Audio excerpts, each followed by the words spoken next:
मी खात्रीपूर्वक सांगते 90% लोकांना आहे ना हे माहीतच नसणार आहे. म्हणजे पालक आपल्याला माहिती आहे त्यामध्ये भरपूर आयर्नचं कंटेंट असतं.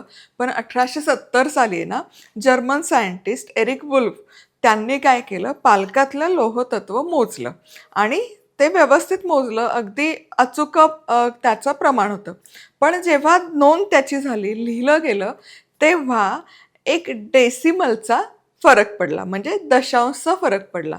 100 ग्रॅम पालक असेल तर त्याला 3.5 mg इतकं लोहतत्व असतं असं लिहायचं. तर त्यांनी काय केलं, 35 mg असं लोहतत्व नमूद केलं. त्यामुळे लोकांना काय वाटलं की पालकमध्ये नॉनव्हेजपेक्षाही भरपूर प्रमाणात लोहतत्व आहे आणि पालक आवडीने खायला लोकांनी सुरुवात केली. म्हणजे बघा, पूर्णांक आणि दशांश एक फक्त टिंबाचा फरक आला दशांशचा आणि इतकी मोठी गल्लत आणि मजा झाली. नमस्कार, मी मधुरा. मधुराज रेसिपी मराठीमध्ये तुम्हा सर्वांचं खूप खूप खूप मनापासून स्वागत. चला पालक पनीर पुलाव करूयात. अगदी मस्त. आणि तुम्हाला सांगते, जेव्हा हे असं ग्रेव्ही बेस आपण पुलाव करतो ना, ते तव्यामध्ये हवे तसं शिजत नाही, त्याला ते हवं तसं टेक्स्चर येत नाही. आपण कुकरच्या डब्यामध्ये हा पालक पुलाव शिजवणार आहोत. कसं ते पुढे बघूयात. पण साहित्य काय काय लागतं हे स्टेप बाय स्टेप बघूयात. एक साथ जर ढीग दिला ना मी तुम्हाला साहित्याचा, मला खात्री आहे कशात काय घालायचं कळणार नाही. बरं, एक साथ तुम्हाला बघायचं असेल तर व्हिडिओच्या शेवटी आहे, खाली डिस्क्रिप्शन बॉक्समध्ये आहे. पण जसजशी रेसिपी पुढे जाईल तसं साहित्य काय तेही बघूयात. तर सगळ्यात आधी आपल्याला पालक हवाय आणि त्याचसोबत 3-4 हिरव्या मिरच्या आणि 7-8 लसूण पाक. सगळ्यात आधी पालक आपल्याला शिजवून घ्यायचा, ब्लँच करून घ्यायचा. तर पाणी गरम करायला ठेवलं. खूप पाणी नका घालू गरम करायला. काय होतं, पालकातलं सगळं तत्व जे आहे, न्यूट्रिशनल व्हॅल्यू ते पाण्यात उतरतात. खूप पाणी घातलं तर तितकं तर पाणी काही आपण वापरत नाही. जितकं लागेल तितकंच घाला. अगदी कढईच्या बुडाशी पाणी घेतलंय बघा. आणि ते पाणी मी टाकून नाही देणार. जेव्हा आपण भात शिजवणार आहोत, पुलाव शिजवणार आहोत, तेव्हा ते पाण्याचा वापर करायचा.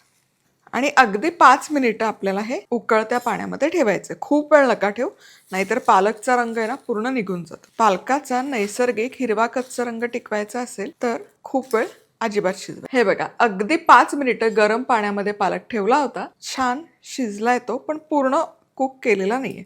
आता इथे दुसऱ्या कढईमध्ये बर्फाचं पाणी घेतलंय. हा गॅस बंद करूयात आणि या पालकाचा पानं उचलायची अशी आणि लगोलग बर्फाच्या पाण्यात घालायची, म्हणजे त्यांची शिजण्याची प्रक्रिया थांबते आणि पालकला रंग जो आहे तो छान आहे तसा येतो.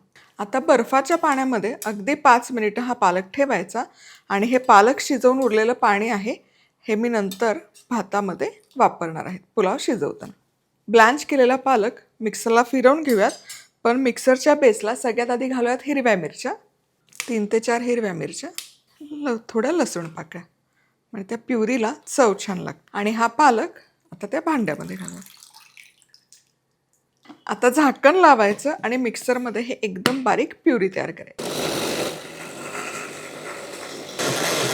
प्युरी इथे तयार आहे बघा. रंग मस्त बहारदार आणि हिरवा कच्चा आला. चला, पालक प्युरी तयार आहे. आता पालक पुलाव करण्यासाठी काय काय साहित्य लागतं ते बघूया. 2 कांदे उभे पातळ चिरून, ओला वाटाणा अर्धा कप, किचन किंग मसाला चमचाभर, चवीपुरतं मीठ, 4 लवंग, 4 काळी मिरी, हळद, चमचाभर जिरं, 10-12 काजू, तमालपत्र, दालचिनीचा तुकडा, धनेपूड. यासोबतच मसाल्यांमध्ये थोडंसं लाल तिखट जे आपण आपलं मधुराज रेसिपीचं वापरणार आहोत. आणि तांदूळ बरोबर आपल्याला 1.5 कप लागेल. आता आपण पुलाव तयार करायला घेऊयात. पण सगळ्यात आधी 1.5 कप इथे अख्खा बासमती घेतला. हा स्वच्छ धुवून घ्यायचा.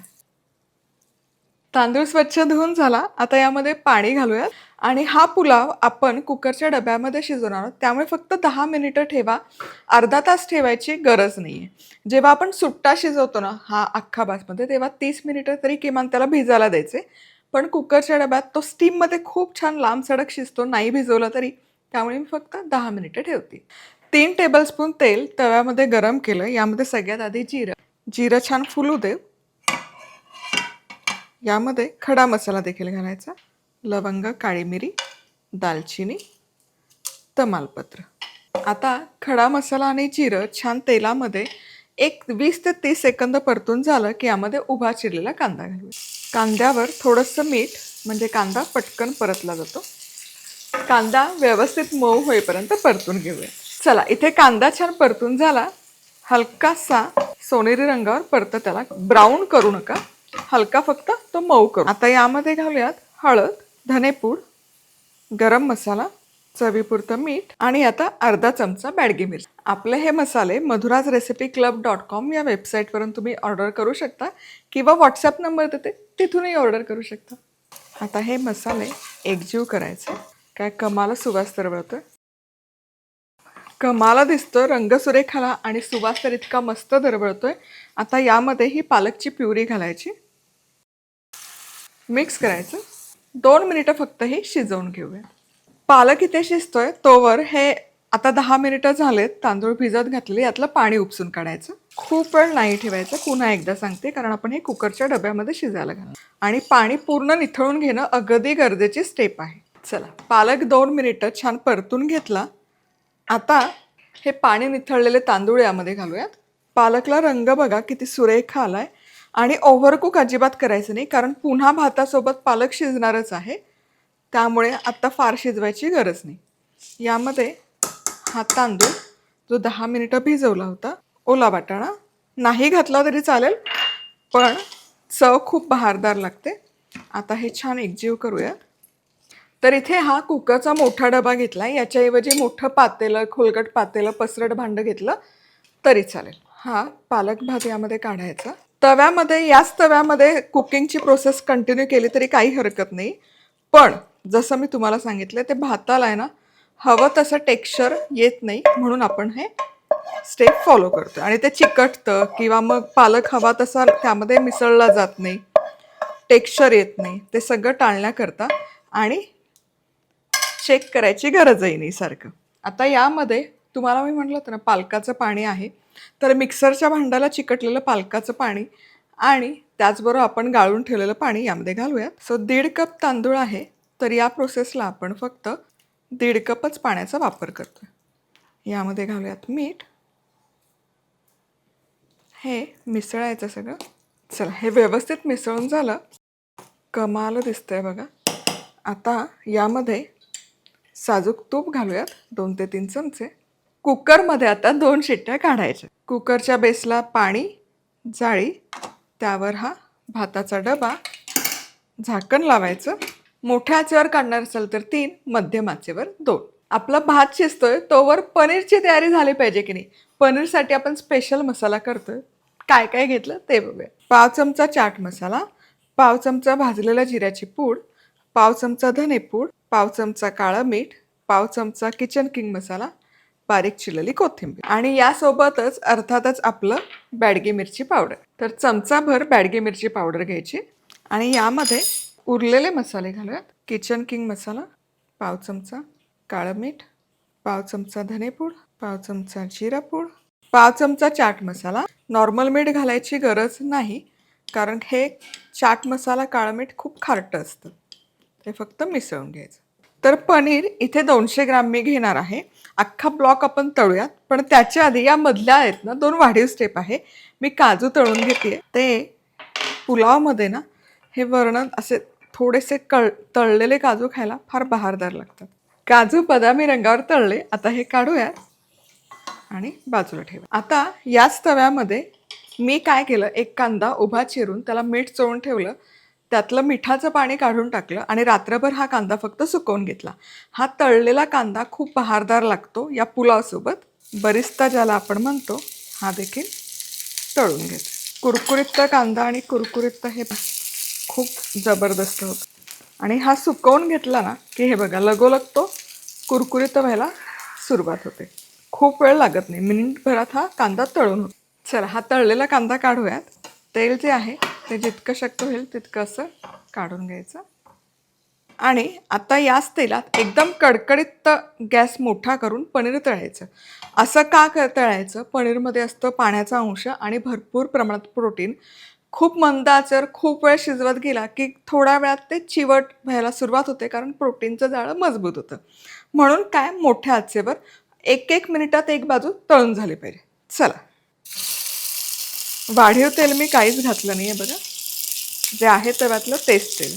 तव्यात घातलं की बघा लगेच हे खरपूस झालं. इतकं गरम हे तेल हवं. आता दुसरी बाजू, फार वेळ लागला नाहीच पाहिजे. आता कड देखील आपण छान तळूया. सगळ्या बाजूने मस्त हे तळून घे. पनीर सगळ्या बाजूने तळून झालं. आता जास्तीचं तेल आहे, गॅस बंद करूयात आणि हे जास्तीचं तेल हे बघा सगळ्या बाजूने मस्त खरपूस झालंय. वाह, आता हे जास्तीचं तेल आहे हे काढूयात. चला आता गॅस बंद आहे. याच तव्यामध्ये आपण हा जो मसाला तयार केला हा मसाला घालूयात आणि कोथिंबीरही घालूयात. आता हे उलटवूयात. म्हणजे हा पालक पनीर पुलाव आहे ना, बस्ट ऑफ फ्लेवर्स असं म्हणलं तरी काही हरकत नाही. वा, तर सगळ्या बाजूने मसाला असा लावून घ्यायचा. आता या पनीरचे छान पीसेस करूया. काय दिसतंय सुंदर. आता हे आपलं मधुराज रेसिपीची सुरी आहे बघा. जिथे आपल्याला फाईन आणि शार्प कट लागतात ना, तिथे ही सुरी आपण वापरतो. मधुराज रेसिपी club.com वरूनच तुम्ही हे देखील खरेदी करू शकता. पनीर बघा मस्त रसरशीत आहे, अजिबात टणक झालेलं नाही बघा, परफेक्ट झालंय. पुलाव होईपर्यंत बाकी सगळी तयारी झाली. काय सुवास दरवळतोय तुम्हाला सांगते, आणि काय बहारदार दिसतंय बघा.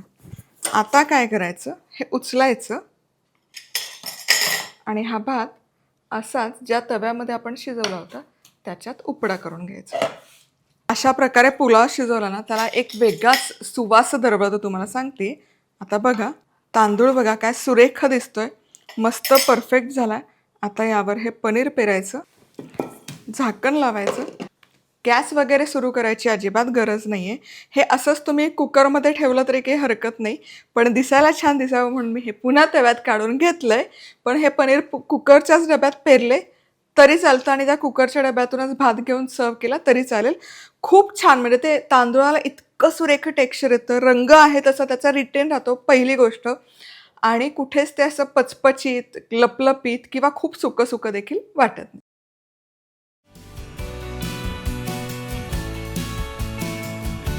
आहा, इथे की नाही झाकपैकी आपला पालक पनीर पुलाव तव्यामध्ये 10 मिनिटं मुरण्याकरता ठेवला. गॅस वगैरे अजिबात सुरू केलं नाही आणि कुकरच्या डब्यामध्ये ठेवलं तरी काहीच हरकत नाही.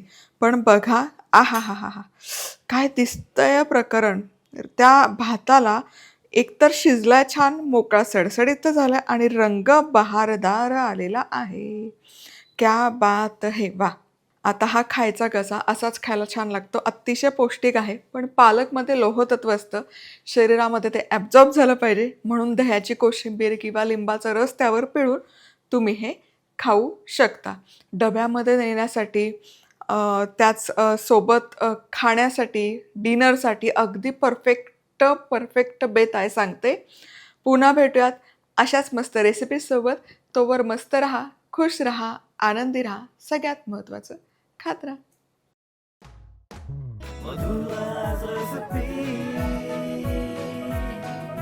मधुराज रेसिपी, महाराष्ट्राची अस्सल चव.